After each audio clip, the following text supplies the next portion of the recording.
ولا اقسم بالنفس اللوامہ، اور پھر دوبارہ نہ، اقسم بالنفس اللوامہ، میں قسم کھاتا ہوں، قسم یاد فرماتا ہوں اس نفس کی جو قیامت والے دن ملامت کر رہا ہوگا۔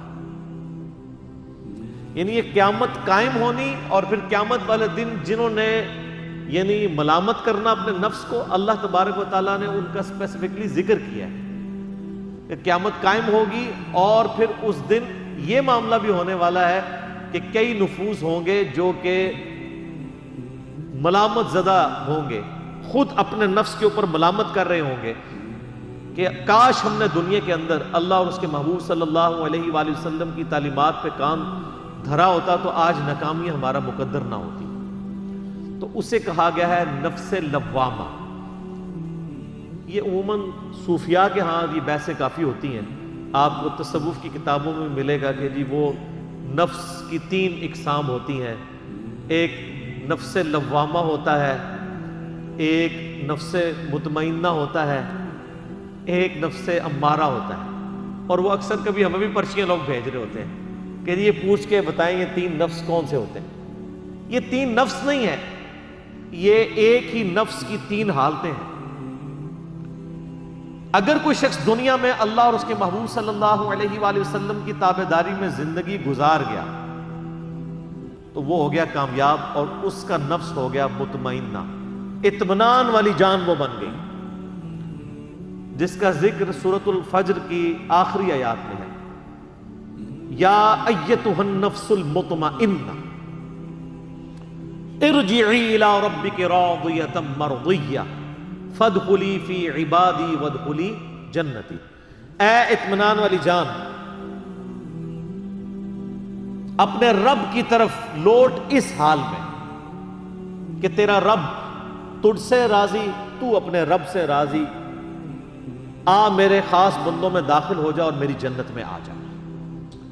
یہ ان لوگوں کے لیے جنہوں نے دنیا میں اللہ کی اطاعت اختیار کی ہے، اس کے محبوب صلی اللہ علیہ وآلہ وسلم کی تابعداری کی ہے۔ ایک دوسرا نفس ہے جو کہ دوسری ایکسٹریم کے اوپر ہے کہ جس نے اللہ تعالیٰ کی نافرمانی کی، دنیا کی زندگی کیجولی گزاری، اللہ تبارک و تعالیٰ کے احکامات کو سیریس نہیں لیا، وہ ہے نفس لوامہ۔ اس کا ذکر یہاں پہ ہے۔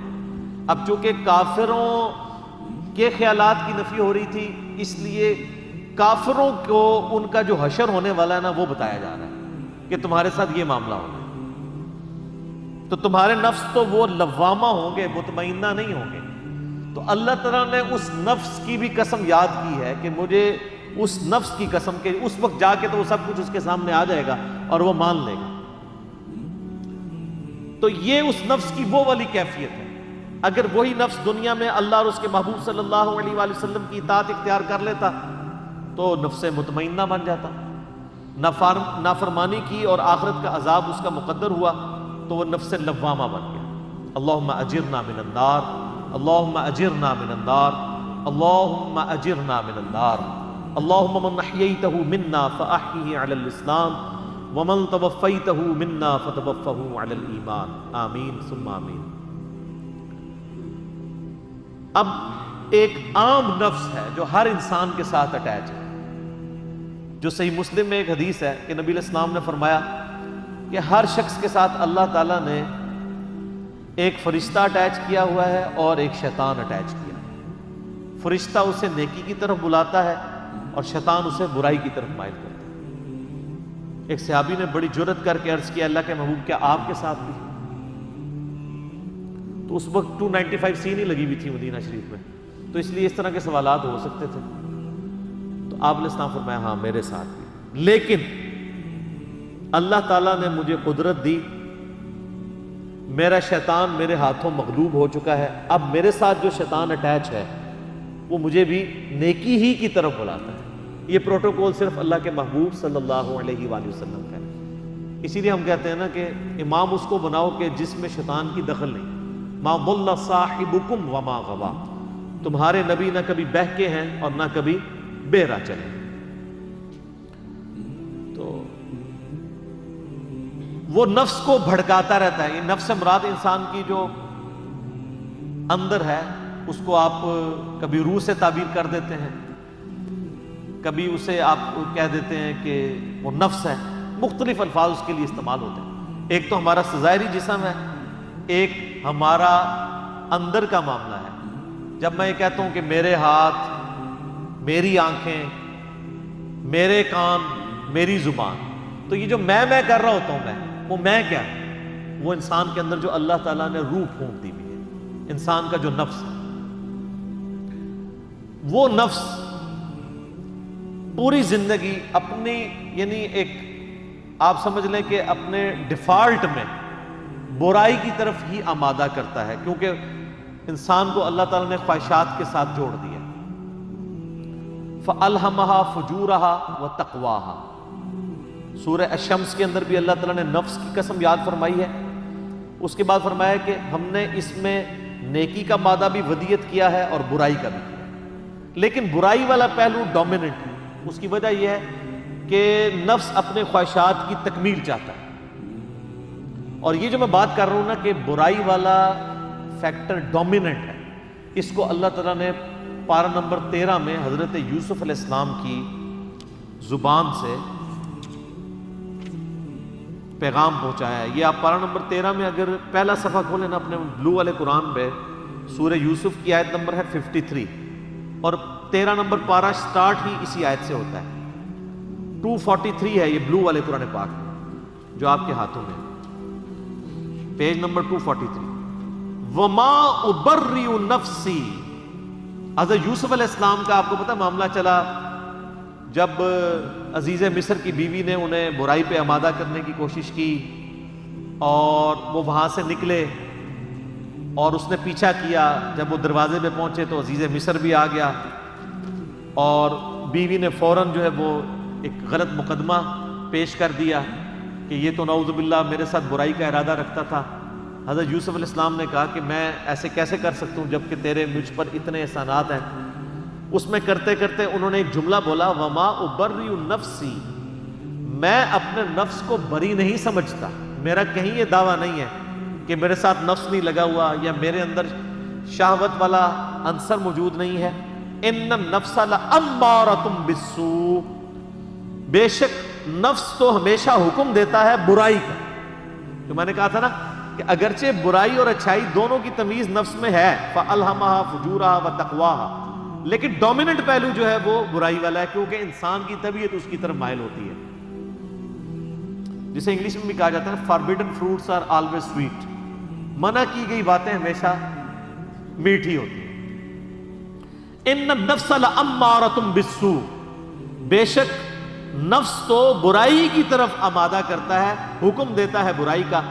الا ما رحم ربی، ہاں مگر جس پہ میرا رب رحم فرمائے اس کا معاملہ الگ ہے. جس طرح کہ یوسف علیہ السلام کے اوپر ہوا، ان ربی غفور رحیم، بے شک میرا رب بخشنے والا اور مہربان. اچھا اب دیکھ لیں کہ اللہ تعالیٰ نے حضرت یوسف علیہ السلام کی زبانی یہ بات کہلوا کے یہ عقیدہ امت کو بتا دیا کہ انبیاء بھی فی نفس ہی معصوم نہیں ہوتے، بلکہ اللہ تعالیٰ ان پہ رحم فرماتا ہے تو وہ معصوم ہوتے ہیں. ایسا نہیں ہوتا کہ نبی کوئی نعوذ باللہ روبوٹ ہیں اور ان کے اندر شہوت ہی نہیں ہے یا دنیا کی خواہشات کی ان کے اندر کوئی طلب موجود نہیں ہے. ایسا نہیں ہوتا، یہ ساری چیزیں موجود ہیں، لیکن اللہ تعالیٰ ان کی اسپیشل پروٹیکشن کرتا ہے. قسمت انبیاء کا عقیدہ جو ہمارے یہاں پہ سب کانٹیننٹ میں پایا جاتا ہے، یہ عقیدہ قرآن میں فٹ نہیں بیٹھتا. قرآن کہیں نہیں مانتا کہ انبیاء اکرام گناہوں سے اور برائیوں سے روبوٹ کی طرح پاک ہیں. قرآن کی ٹرم میں انبیاء اکرام اللہ تعالیٰ کی حفاظت کی وجہ سے بچتے ہیں. اس میں بھی آئے گا، یوسف علیہ السلام کہتے ہیں سورہ یوسف میں ہی آگے اللہ تعالیٰ فرماتا ہے کہ اس عورت نے یوسف کا قصد کیا اور یوسف بھی قصد کر لیتا اگر اپنے رب کی برہان نہ دیکھتا. تو اس کا مطلب ہے یوسف قصد کیوں کر لیتا؟ یوسف تو پیغمبر تھا، اللہ کو یہ کہنا چاہیے تھا کہ یوسف کبھی بھی قصد نہیں کر سکتا تھا. اس لیے کہ اللہ تعالیٰ نے بتایا کہ اللہ تعالیٰ نبیوں کو محفوظ کرتا ہے. فی نفس ہی کوئی شخص اپنی ول کے ذریعے اپنے آپ کو محفوظ کرنے میں 100% کامیاب نہیں ہو سکتا جب تک کہ اللہ تعالیٰ اس کی مدد نہ فرمائے۔ تو یہاں پہ نفس امارہ کا ذکر ہوا، تو اب 3 نفس پورے ہو گئے نا جی۔ آپ سے وہ لوگ کوشچن بھی لوگ کرتے رہتے ہیں نا جی، بتائیں نفس کی کتنی قسمیں ہیں؟ وہ تو جو کڈنا پھر کچھ بھی نہیں ہوتا، بس علمی ڈسکشن ہے، بحثیں ہیں، اس میں سے نکالنا کیا ہے، قرآن اس کی کیا، یعنی اس کے اگینسٹ کیا چاہ رہا ہے انسان سے، اس کی طرف تو جانا ہی کوئی نہیں ہے جی۔ نفس کی اقسام بتائیں، تو نفس کی اقسام ان معنوں میں ہے کہ نفس تو ایک ہی ہوتا ہے، اس کے اوپر 3 حالتیں ہیں۔ اگر وہ اللہ اور اس کے رسول صلی اللہ علیہ وآلہ وسلم کی اطاعت اختیار کر لے تو وہ نفس مطمئنہ ہے، اور مرتے ہی مطمئنہ ہے۔ قیامت والا دن تو ہے ہی ہے، یہ موت کے وقت ہے۔ یا ایتھا النفس المطمئنہ ارجعی الی ربک راضیۃ مرضیہ، یہ موت کے وقت فرشتے اسے بشارت دیتے ہیں۔ اور یا پھر دوسری ایکسٹریم ہے کہ وہ نفس لوامہ ہے، جس کا سورۃ القیامہ میں ذکر ہے، اور ایک عام حالت ہے جو ہر نفس کی ہے، جس کو حضرت یوسف علیہ السلام اپنے نفس کے بارے میں بھی کہتے ہیں کہ نفس تو ہمیشہ برائی کی طرف مائل کرتا ہے، نفس امارہ۔